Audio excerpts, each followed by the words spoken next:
Bismillahirrahmanirrahim. Assalamualaikum warahmatullahi wabarakatuh. Saudara pemirsa channel terpilih MTA TV dimanapun Anda berada. Puji syukur Alhamdulillah senantiasa kita panjatkan kehadirat ilahi Rabbi Allah Subhanahu wa Ta'ala atas genap karunia nikmat dan juga rahmatnya untuk kita semua di perjumpaan awal aktivitas pagi hari ini. Kita jumpa kembali di program unggulan Fajar Hidayah dan Alhamdulillah sudah hadir beliau Ustadz Dr. Setio Budi Santoso yang nanti akan melanjutkan pelajaran sekaligus memberikan pencerahan untuk kita semua di kesempatan pagi kali ini. Assalamualaikum warahmatullahi wabarakatuh. Waalaikumsalam warahmatullahi wabarakatuh. Kabar baik dan sehat pagi ini. Alhamdulillah baik. Alhamdulillah. Dan pemirsa nanti bisa bergabung bersama kami di line telepon 02716793.000, SMS ataupun di WA kami di 08 11 255 3000. Sekira kita simak pelajaran kita pagi hari ini. Silakan Ustaz. Iya. Assalamualaikum warahmatullahi wabarakatuh. Alhamdulillahi namatuhu wa nasta'inuhu wa nastaghfiruh wa na'udzubillahi min syururi anfusina wa min sayyiati a'malina may yahdihillahu fala mudhillalah wa may yudlil fala hadiyalah. Asyhadu an la ilaha illallah wa asyhadu anna Muhammadan abduhu wa rasuluhu amma ba'du. Qala Allahu azza wa jalla a'udzubillahi minasyaitonir rajim. Ulaika ladzina istarau dalalata bil huda wa ma rabihat tijaratuhum wa ma kanu muhtadin. Para pendengar radio MTA FM, Persada FM, dan juga para pemirsa MTA TV yang berbahagia, mari kita bersyukur kepada Allah karena banyak pemberian nikmat Allah yang diberikan kepada kita. Kita pada pagi hari ini dibangunkan, diberikan kehidupan, diberikan waktu, diberikan kesempatan untuk memperbaiki diri. Dan juga pada pagi hari ini kita diberikan rezeki, diberikan kesehatan, diberikan banyak hal. Dan juga mudah-mudahan pada pagi hari ini Allah memberikan nikmat yang besar, yaitu nikmat hidayah kepada kita. Kita tetap mengikuti petunjuk Allah, tetap kita di jalan Allah, jalan ketakwaan, dan mudah-mudahan nanti pada saat kita mati menghadap Allah dipanggil Allah, wala tamutunna illa wa antum muslimun, kecuali tetap berserah diri. Pada pagi hari ini kita lanjutkan tentang penyakit spiritual. Kemarin sudah kita bicarakan ciri-ciri dari orang munafik, ya. Masih kita lanjutkan cirinya orang munafik berikutnya adalah membeli kesesatan dengan petunjuk, ya. Tadi saya bacakan di surat Al-Baqarah 16 tadi, mereka itu, orang-orang munafik itu membeli kesesatan dengan petunjuk. Maka tidaklah beruntung perniagaan mereka, dan mereka itu tidak akan mendapat petunjuk dari Allah. Jadi kalau hidup kita itu dianggap perdagangan, jual beli, itu diantara orang munafik itu antara petunjuk dan kesesatan tadi tidak paham, sehingga mereka mengikuti petunjuk Allah tapi juga mengikuti kesesatan Allah. Jadi di antara mereka itu antara kebaikan dan keburukan, antara hidayah, antara jalan yang baik atau juga jalan yang jelek tidak dipahami, sehingga mereka menempuh jalannya dalam hal dianggap membeli kesesatan dengan petunjuk. Adanya petunjuk Allah itu harus dilaksanakan, harus dipahami, harus diamalkan, tetapi juga kesesatannya dilaksanakan. Artinya dia tidak yakin tentang petunjuk itu, setengah-setengah, sehingga mereka membeli kesesatan depan petunjuk. Di ayat yang lain, kadang urusan dunia dan akhirat tadi, itu kadang urusan akhirat dikalahkan dengan urusan dunia. Atau kalau ada kegiatan dunia membuat hawa nafsunya mengharapkan, maka kegiatan akhiratnya dilupakan. Kita misalnya diberi amanah, amanah itu merupakan tanggung jawab, amanah itu akan dimintai pertanggungjawaban. Amanah itu merupakan kemuliaan kalau dilaksanakan dengan sebaik-baiknya. Ternyata amanah itu diabaikan atau dikhianati, ya. Kalau kita diberi jabatan, misalnya ada jabatan RT, ada jabatan RW, ada jabatan camat, bupati, gubernur, presiden, itu amanah. Mestinya kalau dia amanah itu diamalkan dalam sebaik-baiknya, maka dia mendapatkan kemuliaan karena amanah yang diberikan dilaksanakan sesuai dengan aturannya. Tetapi ada di antara yang diberi amanah tadi menyelewengkan, ya, misalnya dengan korupsi, misalnya dengan ya istilahnya menggunakan jabatan untuk ya macam-macam lah itu. Jadi dalam hal ini mereka membeli kehidupan dunia dengan kehidupan akhirat. Artinya kehidupan akhirnya dilupakan, ya, tentang amanah, tentang kejujuran, tentang harus yang dilaksanakan itu nanti adalah pertanggungjawaban di hadapan Allah, dilupakan gara-gara urusan dunia. Kadang-kadang urusan wanita, ya, kadang-kadang urusan harta, kadang-kadang urusan macam-macam lah. Maka di surat Al-Baqarah 86 itu diterangkan, itulah orang-orang yang membeli kehidupan dunia dengan kehidupan akhirat, maka tidak akan diringankan siksa mereka dan mereka tidak bisa ditolong. Di ayat yang lain kadang-kadang melupakan nikmat Allah dengan kekafiran, ya, dengan tidak bersyukur kepada Allah atas nikmatnya yang diberikan kepada kita. Kita diberikan kesehatan malah dipakai untuk bahasa saya bambung, ya, untuk maksiat dan sebagainya.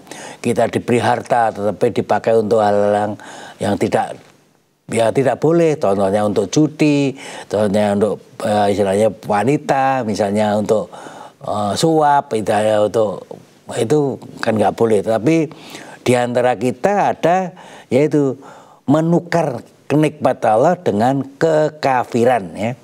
Di surat Ibrahim ayat 28 disampaikan antara artinya, tidakkah kamu perhatikan orang-orang yang menukar nikmat Allah dengan kekafiran dan menjatuhkan kaumnya ke lembah kebinasaan.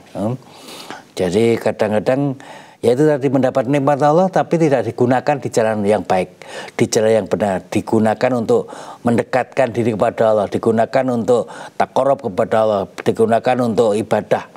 Tetapi nikmat itu dipakai untuk kemungkaran, mendapat harta yang banyak malah dipakai untuk misalnya perjudian atau mungkin juga mabuk-mabukan, ada yang ya karena kewanita dan sebagainya itu. Bahkan yang paling jelek juga dengan itu menukar iman dengan kekafiran, ya. Di surat Al-Imran 177, sesungguhnya orang yang menukar iman dengan kekafiran, sekali-kali mereka tidak dapat memberi mudarat kepada Allah sedikit pun, dan bagi mereka azab yang pedih.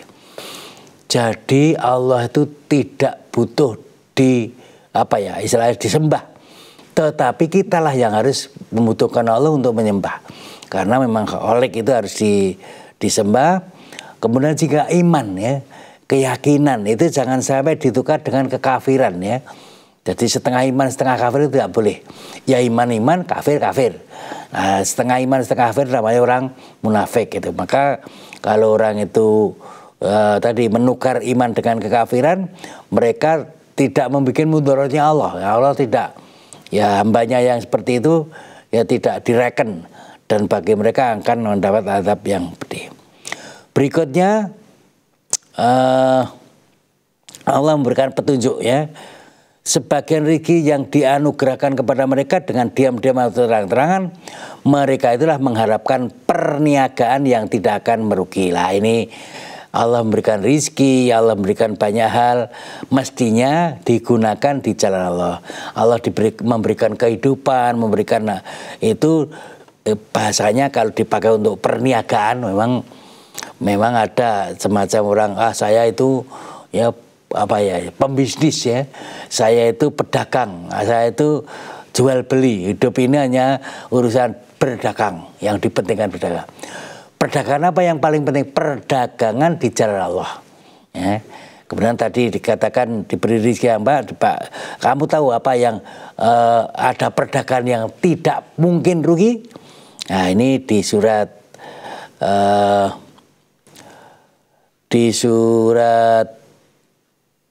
At-Taubah, ya, At-Taubah ayat 111, ya, itu diterangkan bahwa perniagaan yang tidak rugi itu baca carinya dulu di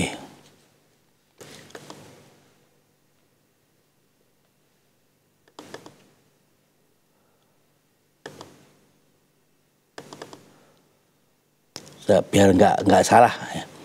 Sesungguhnya Allah telah membeli dari orang mukmin diri dan harta mereka dengan memberikan surga untuk mereka, ya. Jadi orang mukmin itu di jalan Allah itu ya semacam ya Pak jual beli, ya, perniagaan, ya. Sesungguhnya Allah itu membeli orang-orang mukmin. Orang mukmin itu mengeluarkan harta dan jiwanya di jalan Allah, ya. Harta dan diri mereka dengan surga. Mereka berperang pada jalan Allah, mereka membunuh atau terbunuh, ya. Jadi orang yang fisabilillah kadang-kadang harus resiko terbunuh atau membunuh. Itulah janji yang benar dari Allah di dalam Taurat, Injil maupun dalam Al-Quran. Dan siapakah yang lebih menepati janjinya selama daripada Allah? Allah bergembira dengan jual beli yang telah kamu lakukan, dan itulah kemenangan yang besar. Jadi ini dianggap semacam jual beli, sehingga mereka itu jual beli dengan Allah, ya. Yang dijual adalah iman, yang dijual adalah harta dan jiwanya di jalan Allah. Kemudian Allah memberikan dengan surga, ya.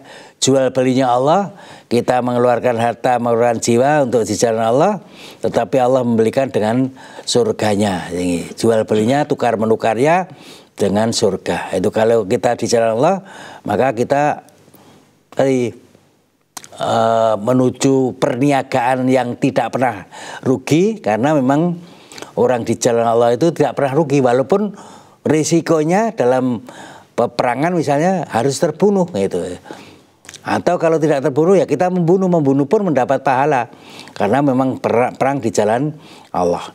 Kalau terbunuh juga tidak rugi, karena dia ya masuk surga. Jadi semuanya ya serba menguntungkan bagi orang yang beriman itu. Maka kalau kita di jalan Allah atau orang mukmin itu, kalau kita di jalan Allah itu jual beli atau perniagaan, maka itu suatu perniagaan yang tidak pernah rugi.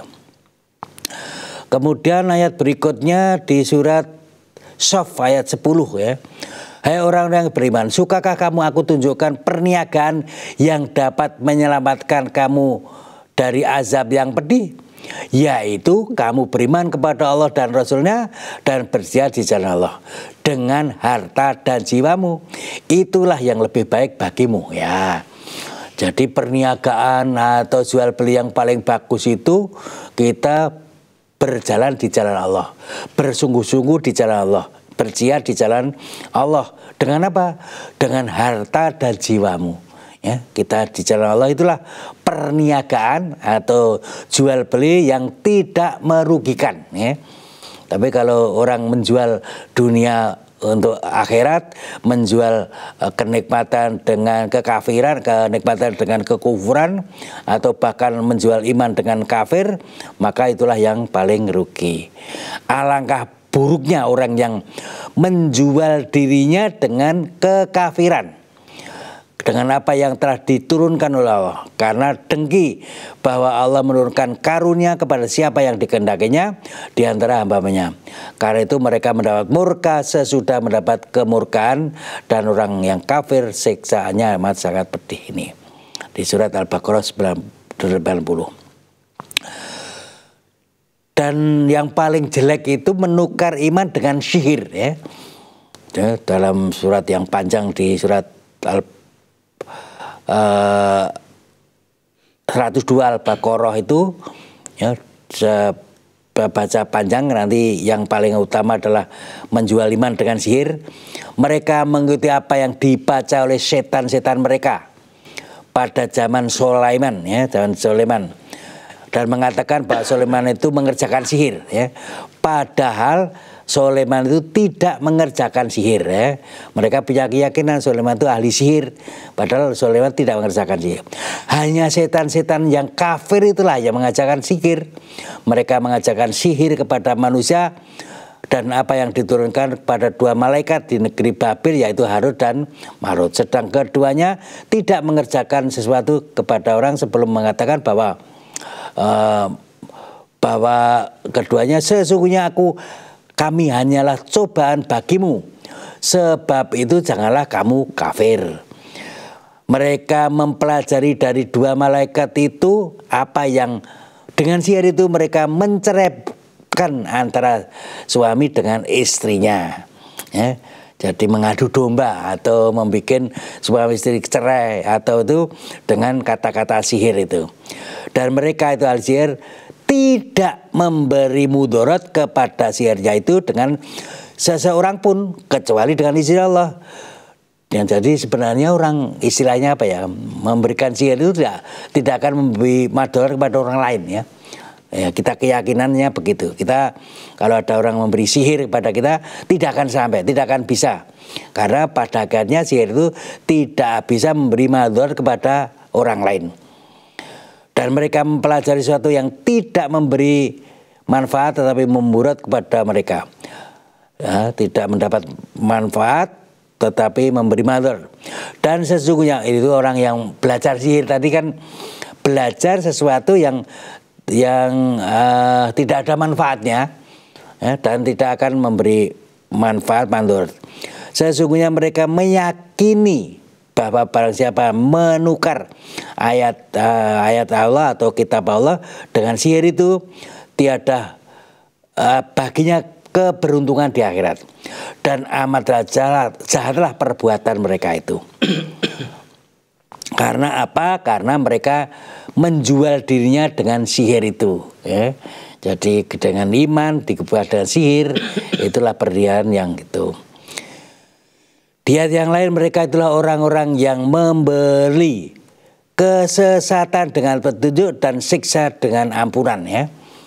Adanya petunjuk dipakai untuk jalan lurus, jalan baik, tapi kesesatan malah dipakai semacam jalan lurus padahal itu jalan sesat.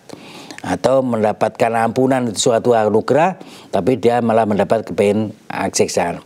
Maka alangkah beraninya mereka menentang api neraka. Di ayat yang lain, apakah kamu tidak melihat orang-orang yang telah diberi Alkitab Taurat, mereka membeli atau memilih kesesatan dengan petunjuk, dan mereka bermaksud supaya kamu tersesat menyimpang dari jalan yang benar. Ini terutama ini ditunjuk mereka orang-orang ahli kitab, ya.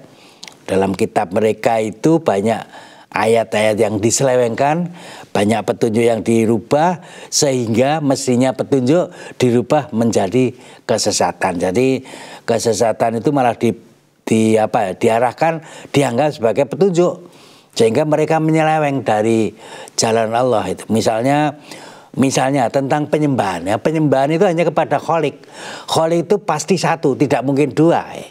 Sehingga kalau yang namanya Kholik itu satu, mestinya yang sembah Allah satu, tidak dua, tidak tiga itu. Tapi dirubah menjadi dua, tiga karena ini kehebatannya itu, atau malah menjadi banyak lagi, itu kan kesesatan itu. Penyembahan yang kesesatan itu. Atau petunjuk-petunjuk misalnya tentang orang nikah itu sunnah, itu harus kita laksanakan karena fitrahnya manusia itu menikah, tapi dianggap menikah itu suatu hal yang jelek, harus dihindari, ya. Ya, berarti orang yang paling bagus yang tidak menikah, itu yang berubah. Atau yang paling jelek lagi menikah dengan sesama jenis, itu berarti lebih berat lagi itu. Jadi mereka memilih kesesatan daripada petunjuk itu. Jadi kesesatannya malah dipakai atau bermaksud memberikan kesesatan dari jalan yang sudah benar, ya. Jalan yang lurus dirubah supaya mendapat jalan yang jelek itu. Yang demikian itu karena sesungguhnya mereka telah beriman kemudian kafir, lalu hati mereka dikunci mati. Karena itu mereka tidak dapat mengerti. Dan apabila kamu melihat mereka, tubuh-tubuh mereka kamu menjadi kagum, ya. Secara fisik orangnya gagah, gede, dhuwur, hebat itu. Tapi kalau kamu melihat tubuh-tubuh mereka menjadi kagum, jika mereka berkata, mendengarkan perkataan mereka, mereka itu seakan kayu yang tersandar. Artinya tidak punya jiwa, tidak punya roh seperti kayu. Mereka mengira bahwa tiap-tiap teriakan yang ditujukan kepada mereka, mereka itulah musuh yang sebenarnya. Maka waspadalah terhadap mereka, sesungguhnya Allah membinasakan mereka. Bagaimanakah mereka sampai dipalingkan dari kebenaran? Ya, jadi orang yang menyusul ada yang pidatonya kantar-kantar menarik itu, tapi sebenarnya hatinya kotor. Itulah salah satu ciri dari orang munafik. Intinya pada pagi hari yang perlu saya sampaikan, dalam jual beli atau dalam tukar menukar atau dalam membeli atau perniagaan, itu orang munafik itu mencampur adukkan atau membeli kesesatan dengan petunjuk, atau menukar kenikmatan dengan kekafiran, bahkan menukar iman dengan kafir. Padahal Allah memberikan jalan yang lurus, jalan yang perdagangan yang paling baik, perniagaan yang paling baik kalau kita di jalan Allah fisabilillah dengan harta dan jiwa mereka. Ya, itu aja. Ya.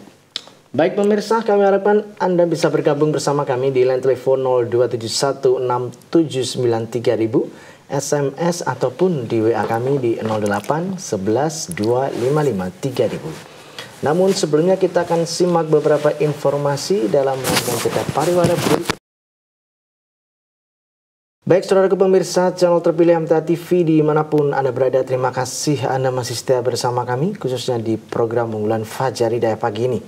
Kami persilahkan kesempatan pertama di line telepon 02716793000. Halo, assalamualaikum. Halo, assalamualaikum. Halo, assalamualaikum. Waalaikumsalam warahmatullahi wabarakatuh. Ya, silakan Ibu Sri. Terima kasih. Sudah hafal nih Mas Tommy. Assalamualaikum warahmatullahi wabarakatuh, Ustaz. Waalaikumsalam warahmatullahi wabarakatuh. Mari Bu Sri. Terima kasih, Ustaz. Ustaz, yang saya tanyakan adalah yang dipaparkan Ustaz tadi, yaitu yang ayat ketiga munafikun. Itu maka hati mereka dikunci sehingga mereka tidak dapat mengerti. Maksudnya hatinya dikunci itu seperti apa? Itu yang pertama. Dan untuk yang kedua, yang ayat 4, mereka itu musuh yang sebenarnya, maka waspadalah terhadap mereka. Musuh yang sebenarnya itu musuh yang seperti apa, Ustaz? Mohon tausiahnya. Dan atas tausiahnya terima kasih. Assalamualaikum warahmatullahi wabarakatuh. Waalaikumsalam warahmatullahi wabarakatuh. Jadi kalau orang itu dapat tujuh apa tidak itu kan tergantung hatinya. Kalau hatinya terbuka, hatinya suci, hatinya bersih, itu mudah mendapat pelajaran, ya. Mudah mendapat ilmu, mendapat hidayah, sehingga menjadi orang yang beriman. Tapi bagi mereka yang hatinya busuk atau hatinya kotor, atau hatinya dipenuhi dengan kemaksiatan, maka akan terkunci. Artinya hidayah tidak bisa masuk karena tertutup oleh ya tadi hatinya dengan adanya kemunafikan, atau hatinya dengan adanya kemaksiatan, mengikuti hawa nafsu, itulah tertutup ya. Karena kalau mereka itu hatinya bersih, hatinya kholis, hatinya putih, maka hidayah bisa masuk. Tapi gara-gara berbuat maksiat, ya memang maksiat sekali itu digambarkan oleh Rasulullah seperti ada titik hitam ya dalam hatinya. Dalam hati ada titik hitam. Kalau titik itu bertambah lagi, maksiat lagi, maksiat lagi, maksiat lagi, hatinya menjadi tertutup. Karena apa? Penuh dengan titik-titik hitam, itu akhirnya tidak bisa mendapat hidayah. Ya, adanya hidayah tidak bisa masuk karena hati yang tertutup. Hati itu bukan liver ya, hati itu kolbun, hati itu yang ya istilahnya orang mendapat hidayah dan tidak itu tergantung hatinya. Maka kalau salah satu penyebab dari kemunafikan atau penyebab dari kekafiran itu hati tadi. Kalau hatinya terbuka, mudah mendapat pelajaran, mendapat petunjuk, maka dia menjadi orang yang beriman. Tapi kalau hatinya terkotori dengan kemaksiatan, ya mungkin misalnya ya separuh mendapat hidayah, separuh mendapat kegelapan, akhirnya ya kemunafikan itu yang muncul gitu. Tapi kalau tertutup semua, innalladzina kafaru sawaun alaihim andartahum am lam tundrum la yu'minun, ya. Orang yang kafir itu, mereka itu ya sama saja tidak berubah. Karena apa? Karena fi qulubi maradun, jadi ada penyakit dalam hatinya. Jadi kalau ada penyakit, kemudian juga ada yaitu tertutup hatinya, itu tidak bisa mendapat petunjuk. Itu yang pertama. Tadi kolbun itu hati itu ya tempat masuknya hidayah, bisa diberikan hidayah apa tidak tergantung hatinya. Kalau hatinya bagus, hatinya bening, hatinya bersih, Allah akan memberikan hidayah dengan sebaik-baiknya. Kalau orang itu, contoh saja, orang itu sombong misalnya, itu menutup hatinya. Ya, hatinya karena hati sombong tidak bisa diberi pelajaran karena kesombongannya itu. Orang bakhil juga kadang-kadang membuat dia tidak mendapat hidayah karena kebakilannya itu. Itu yang pertama. Yang kedua apa tadi? Yang ayat keempatnya, musuh yang sebenarnya. Oh lah, yang musuh sebenarnya itu musuh kita itu setan, ya. Setan itu membawa kejelekan, membawa kesengsaraan, membawa kerusakan itu. Jadi kalau ada setan mengajak kita itu jangan dianggap teman, itu dianggap musuh. Ada setan datang, ada setan mengajak untuk berbuat jelek, itu kalau kita dijadikan teman, ya. Misalnya contoh, karena kedekatan dia dengan orang yang senangnya menarkoba, ya kita awalnya mungkin kita tidak ikut minum narkoba, tapi lama-lama ya katut, ya, bisa katut. Oh kok teman akrab saya itu orang yang biasa minum, ya, biasa mendem-mendem di kafe-kafe. Nah, saya cuma mengantar saja, saya cuma ikut-ikutan saja. Saya cuma memang itu teman dekat saya sejak dulu SMP, SMA sampai itu teman yang dekat. Dia senangannya minum, nggak apa-apa, wong itu teman saya kok. Padahal itu temannya setan, karena setan itu mengajak kejelekan. Nanti lama-lama kita juga katut bisa ke ikut-ikutan mendem. Atau juga yang ada orang yang biasa medon bahasa Jawanya itu, perempuan itu, ya. Nah kita ikut ke sana itu, padahal dia terkenal seorang yang suka perempuan itu. Nah, itu ya itu setan. Nah, setan itu jangan didekati, itu musuh kita. Jadi jangan sampai itu kita dekat dengan mereka. Yang kita dekati ya orang yang soleh, orang yang rajin, orang yang mungkin belajar qiraah, belajar ngaji, belajar masjid itu. Maka teman itu teman yang baik itu. Tapi kalau teman kita orang-orang yang jelek itu, orang-orang yang mengikuti hawa nafsunya, mengikuti setan, nah itu kita harus perang dengan mereka. Tidak kita jadikan teman, karena dia bukan teman kita, ya. Kalau teman kita seperti itu, kita menjadikan teman yang setia, nanti kita menjadi tertular, kita menjadi ikut-ikutan berbuat jelek itu. Jadi itulah, ya, siapa yang dimusuhi, ya setan itu tadi yang membawa ke jalan yang jelek. Lah kesesatan itu yang dibawa oleh setan. Kadang-kadang setan itu menghasung pada perbuatan yang jelek, ya, dan bahkan memberikan nilai perbuatan jeleknya dianggap perbuatan yang baik, padahal itu perbuatan yang jelek. Dengan segala dalih, judi itu hebat. Karena apa? Judi itu mendapatkan keuntungan yang besar, mendapat rezeki yang banyak, bisa kita infak untuk masjid, bisa untuk haji karena judi gitu. Karena itu merupakan pekerjaan, itu ya, itulah setan juga itu. Ya, perzinahan itu bagus, wong hasilnya besar sekian juta, itu menguntungkan, itu pekerjaan itu. Padahal itu perzinahan adalah kemaksiatan itu. Jadi kita kadang-kadang diasung dengan seolah-olah itu suatu kebaikan, padahal itu suatu kejelekan. Nah, itu kita harus hati-hati, jangan sampai mencampur adukkan kebenaran dengan kebaikan, jangan sampai membeli kesesatan dengan petunjuk. Jadi udah di jalan petunjuk, jalan yang lurus, ya sudah, jalan-jalan Allah, jalan-jalan Al-Quran, itulah kita yakin. Itu jangan mengikuti bahkan yang ringan saja, misalnya kita dekat dengan perokok, ya walaupun kita tidak merokok, kita nanti bisa ya sakit paru-paru, ya. Itu karena gara-gara dekat dengan perokok, walaupun itu tidak merokok. Itu hal yang ringan saja itu sudah terpengaruh. Apalagi yang berat ya, sampai narkoba, sampai ya itu kan bahaya. Ya itu aja. Ya. Kita bacakan yang ada di WA Ustaz dari Ya. Pak Mamat di Sukoharjo. Yang pertama, apakah boleh membantu atau menghadiri acara Maulid Nabi Ustaz? Yang kedua, bagaimanakah tata cara salat istikharah? Demikian. Iya. Jadi Maulid Nabi itu zaman Nabi memang tidak ada. Tetapi biasanya perayaan Maulid Nabi itu dilaksanakan bentuknya dalam pengajian. Itu boleh-boleh saja ya. Asal tidak ada keyakinan tertentu, tidak ada ritual tertentu, harus begini begitu, tidak ada. Karena misalnya kita dakwah, misalnya ada pengajian, itu boleh kita datangi, boleh kita bantu.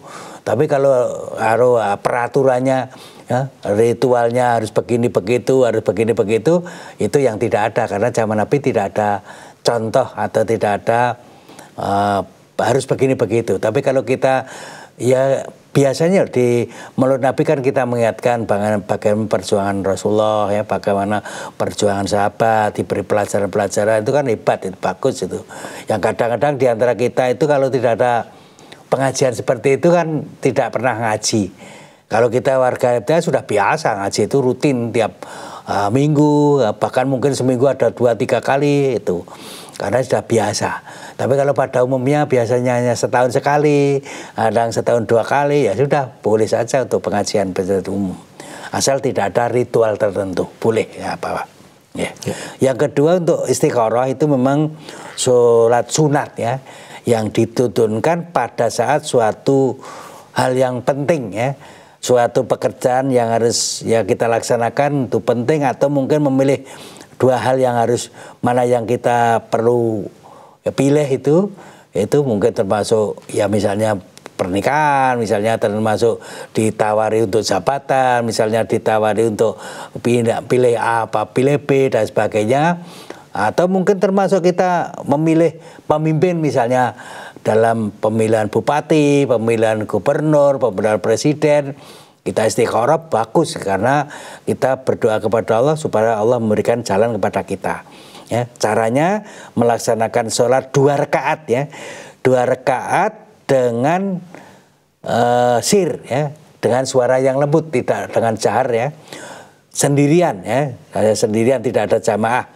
Kemudian boleh dilaksanakan pagi, siang, malam ya, kapan saja, tidak ada waktunya. Yang tidak boleh waktu-waktu yang dilarang, contohnya matahari sedang tenggelam, matahari sedang terbit, di tengah terik matahari, di tengah matahari di atas, betul itu waktu-waktu yang dihindari. Tapi di lain waktu itu silakan sholat sunat 2 rakaat dengan doa khusus ya tentang Allah memberikan petunjuknya ya. Ya Allah, sesungguhnya aku mohon kepada Engkau pilihan yang baik dengan pengetahuanmu. Aku mohon kepada Engkau memberi kekuatan dengan kekuasaanmu. Dan aku mohon karuniamu yang agung. Karena sesungguhnya Engkau berkuasa, aku tidak berkuasa. Engkau mengetahui sedang aku tidak mengetahui. Engkau amat mengetahui perkara-perkara yang gaib. Ya Allah, kalau Engkau ketahui bahwa perkara ini baik bagiku, agamaku, penghidupanku, dan hari penghabisanku, atau untuk mengatakan baik itu, maka berikanlah kepadaku dan mudahkanlah urusanku untukmu, dan berikanlah berkatlah itu. Apabila itu hal yang jelek, jauhkanlah dariku, jauhkanlah dariku, dan berikan kepadaku kebaikan walaupun dimanapun adanya. Jadi intinya kalau ada pilihan, kalau ada hal yang penting adalah itu boleh namanya sholat istikharah, berdoa kepada Allah. Kalau mereka berdoa ini itu nanti ya mudah-mudahan Allah memberikan petunjuk ya, mau memilih si A atau si B ya, milih misalnya legislatif A, B, C, bilangkan, atau milih bupati misalnya, atau milih presiden misalnya ya. Kalau yang kita pilih itu yang baik, maka jalankanlah, luruskanlah ke situ. Tapi kalau itu ternyata pilihan kita salah, keliru, ya jauhlah dari situ. Jadi Allah memberi petunjuk memilih yang benar, itu aja. Ya. Ya. Satu lagi Ustaz ya. Ya. Dari Bu Sri di Boyolali menanyakan terkait kesehatan ini Ustaz. Iya. Dokter, saya BAB-nya itu selalu keras, padahal saya sudah minum air putih banyak, juga sayur, makan juga pakai sayur. Kalau BAB kok keras, Ya. terus berdarah, terus anusnya bengkak. Ya. Bagaimana solusinya dok?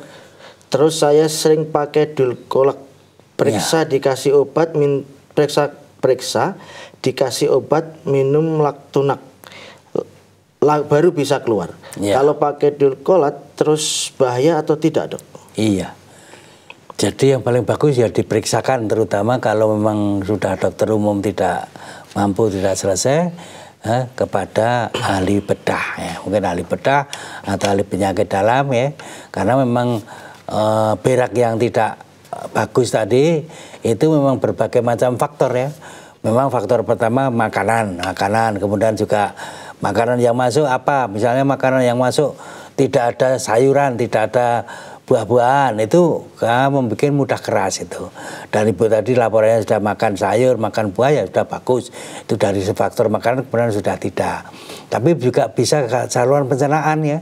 Namanya usus besar, terutama usus besar. Kemudian yang paling akhir yang di dubur kadang ada ambeien ya, ada pembekaan. Nanti kalau pembekaan itu karena pembuluh darah namanya ambeien. Ambeien itu pembekaan pembuluh darah di dubur tuh.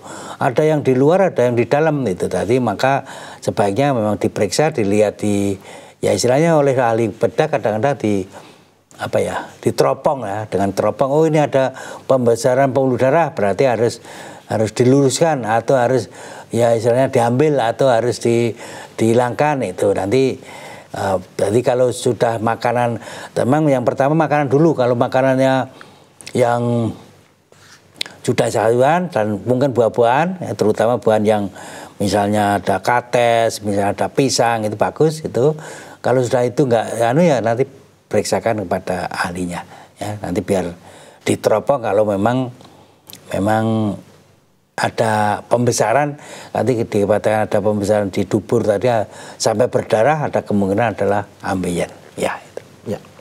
Baik dok, kami sampaikan. Oh ya, yang kasih. Belum saya jawab tadi obat ya. Kalau obat yang dipakai terus-terusan ya nanti ada efek jeleknya. Jadi ya hanya terbatas saja kalau perlu saja. Jadi kalau obat itu kalau dibuat terus-terusan nanti akan ada risiko.